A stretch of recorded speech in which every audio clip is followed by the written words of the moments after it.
मैं आपको एक बेसिक स्ट्रैटेजी बताऊं। आप लोगों के लिए तीन मेजर फोकस होते हैं। एक तो आप लोगों का क्लासेस जो आप ले रहे हो, दूसरा जो आपका प्रिपरेशन लीव का समय होता है, जो क्लासेस खत्म होने के बाद और एग्जाम के पहले का समय मिलता है, और फिर उसके बाद वो एग्जाम के 15 दिन आते हैं जहां पे आपको अपने आप को डील करना पड़ता है। अब सर जब हर चीज सही करते जाओ धीरे धीरे, या मेजोरिटी चीज जब सही करते जाओ तो रैंक आती है। जैसे कि सर क्लासेस एकदम टाइम पे क्लास शुरू करना और टाइम पे क्लास खत्म करना इंपॉर्टेंट है।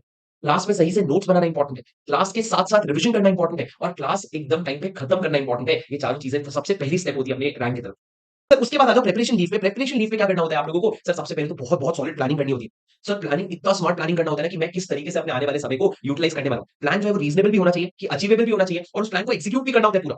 और उस समय पे ना बहुत सारा इमोशनल इंबैलेंस होता है। उसी समय पे हमारे बॉयफ्रेंड गर्लफ्रेंड को हमको छोड़ के जाना होता है, उसी समय पे हमको किसी और पे क्रश होना होता है, उसी समय पे घर पे कलेश होने होते हैं, उसी समय पे दोस्त हमारे साथ किच-किच कर रहे हैं, उसी समय पे सारे अपने दुश्मन बन जाते हैं। और उसी समय पे हम खुद के भी दुश्मन बन जाते हैं। वो इमोशंस को जब कंट्रोल करोगे ना, तब तुमने अपने प्रिपरेशन लीव को संभाला। और फिर एग्जाम के टाइम आता है भैया, हर एक एग्जाम अपने आप में एक बैटल होता है। तुमको वो हर 1 एंड हाफ डे जो एग्जाम के पहले मिलता है, उसमें अपने आप को शांत रखना है। इन सबके बीच में अपने हेल्थ का भी ध्यान रखना है, क्योंकि हेल्थ ने धोखा दिया तो पूरी प्रिपरेशन वेस्ट हो जाएगी। और आप लोगों को एग्जाम का 1 एंड हाफ एन आवर इतनी पागलों टाइप पढ़ना है, और एग्जाम के 3 घंटे इतने पागलों टाइप लिखने हैं, कि तब जाके जब आप इतनी मेहनत करोगे, तो तुमने रैंक लाने के डायरेक्शन में 50% एफर्ट कर लिया।